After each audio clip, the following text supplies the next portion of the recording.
पर होगी जरूर। इन 11 में से एक कोई ना कोई भक्त के अंदर जरूर प्रधान होगा। ये प्रेम रूपा भक्ति जब किसी के हृदय में प्रकाशित होती है तो ये 11 प्रधानताएं उसके हृदय में आती है। उनमें से 11 सबके हृदय में होंगी, पर एक की मुख्यता होगी, एक में बहुत रुचि होगी। जैसे पहला है गुण महात्म्या शक्ति, दूसरा है रूपा शक्ति, तीसरा में है पूजा शक्ति, चौथा है स्मरण शक्ति, पांचवा है दास्या शक्ति, छठवां है सख्या शक्ति, सातवां है कांता शक्ति, आठवां है वात्सल्या शक्ति, नवा है आत्मनिवेदना शक्ति, 10वां है तन्मयता शक्ति और 11वां है विरहा शक्ति, परम विरहा शक्ति। ये समस्त भक्तों के हृदय में होगी। ये होंगे सब लक्षण, लेकिन किसी एक की प्रधानता होगी। गुण महात्म्यासक्त भक्त जैसे देवर्षि नारद जी, महर्षि श्री कृष्ण द्वैपायन भगवान व्यास देव जी, परमहंस श्री सुखदेव जी, याज्ञवल्क जी, कागभूषुंड जी, भगवान शेष जी, सूत जी, शौनक जी, सांडिल्य जी, भीष्म जी, अर्जुन जी, परीक्षित जी, पृथु जी, जन्मेजय जी आदि। ये जब गुण प्रकट होता है भक्ति के प्रताप से, गुण महात्म्या शक्ति, इसमें बस एक नशा चढ़ता है, मुझे सुनने को मिले, प्रभु की चर्चा सुनने को मिले, इसकी प्रधानता होती है। जैसे ये गुण जिसके अंदर प्रधान होगा तो भजन सेवा और जितने भी है ये सब रहेंगे उसके अंदर, पर उसके अंदर इस बात की भूख हो जाएगी मुझे भगवत चर्चा सुनने को मिले। जैसे पृथु महाराज के हृदय में जब ये आसक्ति प्रकट हुई तो प्रभु से कह रहे कि मुझे 2 कान से तृप्ति नहीं होती, मुझे वरदान दीजिए कि मेरे 10,000 कान हो जाए, 10,000 कानों की सामर्थ्य मेरी श्रवणेंद्रिय में हो जाए, मैं आपकी चर्चा सुनते हुए कभी अघाऊं ना। यह आसक्ति, अलग अलग रुचि होती है। भक्ति जब प्रकाशित होगी तो ये गुण होंगे, लेकिन किसी किसी में एक गुण की प्रधानता पाई गई। जिसके अंदर गुण महात्मा आसक्ति होगी उसको हर समय यही लगेगा, अगर कहीं चर्चा सुनने को मिले तो सब गौर कर देगा, भाग के वहां जाएगा, सुनेगा। वो भगवत चर्चा सुनने का बहुत ही आसक्त चित्त से वो रागी होता है। वो किसी भी तरह से बर्दाश्त नहीं करेगा कि भगवत चर्चा आज नहीं मिली तो हम अन्य साधनों से संतुष्ट हो जाए। वो विकल हो जाएगा, मुझे भगवत चर्चा चाहिए। वो जहां जहां पी की बात सुने खोजत तीन गैनन, वो बावरों सो रस में फिरे खोजत नेह की बात। वो बावरा होकर यही ढूंढेगा, मुझे भगवत चर्चा सुनने को मिले, मुझे प्रेमी महाभागवतों के मुख से भगवत चर्चा सुनने को मिले। दूसरा है रूपासक्त। ये रूप के चिंतन में, रूप के दर्शन की व्याकुलता में, ये रूप में आसक्त रहते हैं महाभागवत जन। इनके हृदय में रूपाशक्ति ऐसी छाई रहती है कि इनको फुर्सत ही नहीं है।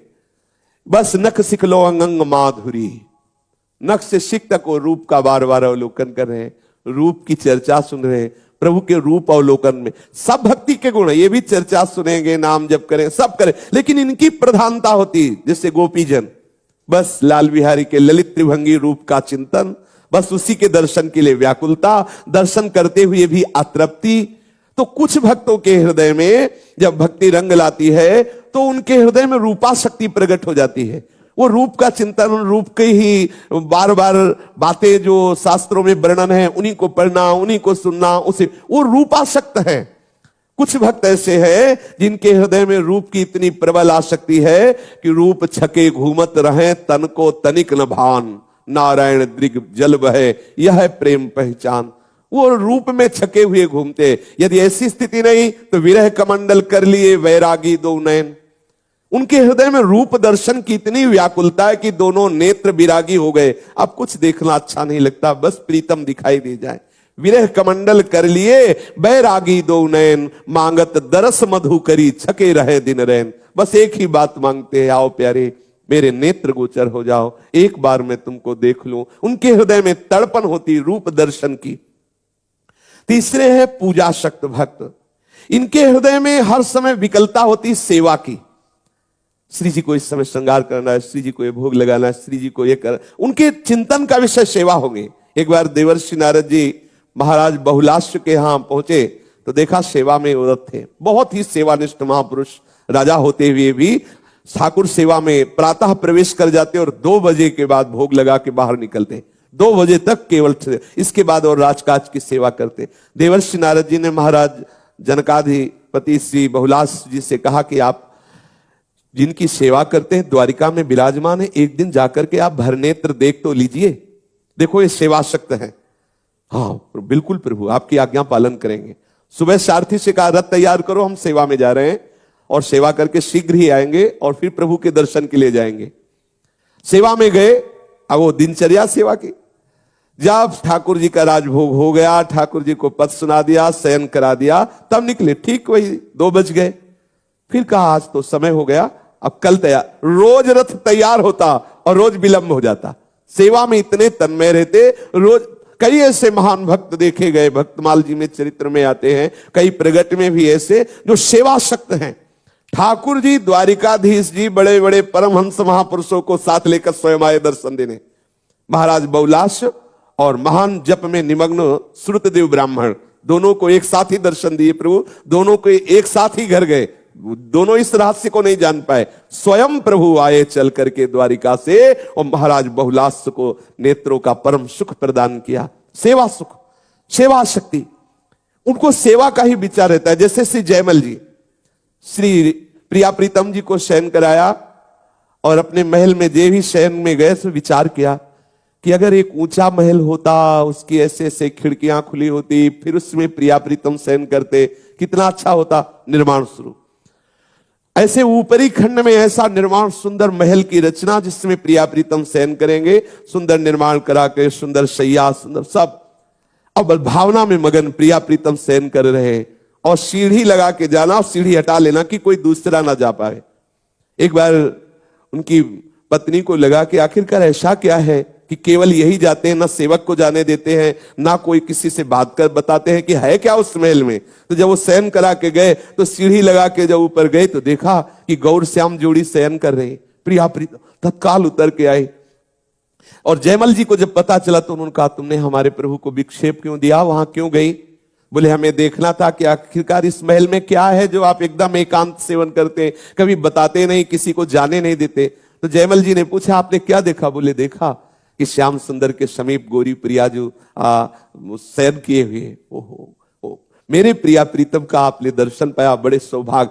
तो ये वो हर समय सेवा चिंतन में, इस समय प्रिया प्रीतम का ये सेवा, इस समय ये सेवा। वो कुछ भक्तों में प्रधानता होती है, जैसे गुण महात्म्य में रूपा शक्ति, तो किसी में सेवा शक्ति। इस समय प्रियालाल अब बैठे हैं सत्संग में, लेकिन बार बार उनके हृदय में एक ऐसे खिंचाव हो रहा है कि प्रिया प्रीतम का श्रृंगार करना है, प्रिया प्रीतम का। ये हो रही सेवा, ये सेवा हो रही, वो चैन नहीं, उनका हृदय बार बार उनकी सेवा भाव में मगन है। इस समय भोग लगाना है, देखो विलंब हो रहा है, श्री जी को जल पिलाना है, श्री जी को शयन कराना है, श्री जी को श्रृंगार, वो सेवा का चिंतन।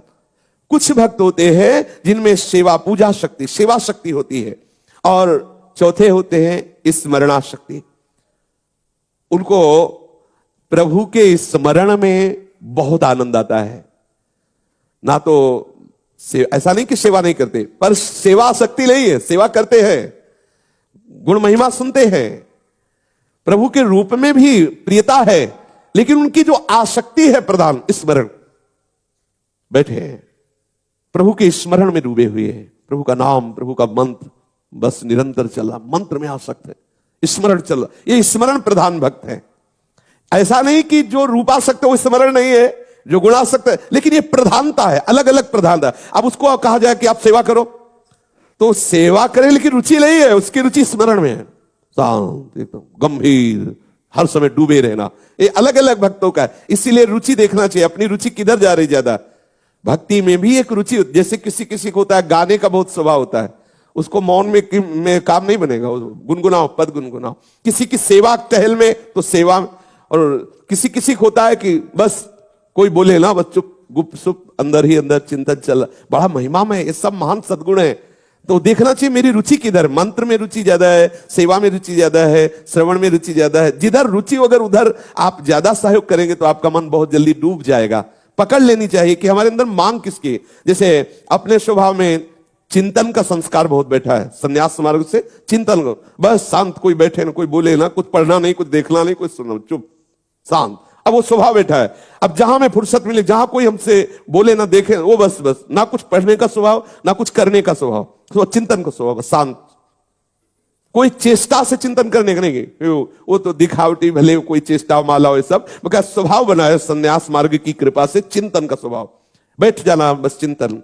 अब उसी चिंतन के रूप बदलते रहते हैं, कभी रूप का चिंतन, कभी लीला का चिंतन, कभी मंत्राकार वृत्ति चिंतन, ऐसा बाहरी चेष्टा में रुचि नहीं, बाहरी जैसे प्रगट में दौड़ भाग करके सेवा करना आदि आदि, वो रुचि अलग अलग रुचि होती है। अब ऐसा नहीं को सेवा नहीं करता, सेवा करता, पर वो जो एक प्रबल आसक्ति है वो होती है, वो प्रबल आसक्ति जो किसी किसी की होती है सेवा आसक्ति, तो किसी किसी को होती है स्मरण आसक्ति, वही चिंतन, बार बार चिंतन में। अगर उसको चिंतन जरा भी छूटे तो सेवा भी छोड़ देगा, मतलब क्योंकि उसकी आसक्ति है चिंतन में, उसको कुछ बर्दाश्त नहीं होगा, उसका चिंतन छूटा तो अब वो जो सेवाशक्त है, अगर उसकी सेवा छूटी तो कुछ बर्दाश्त नहीं करे। इसमें प्रधानता है, देखनी चाहिए कि अपने हृदय में प्रधानता क्या है।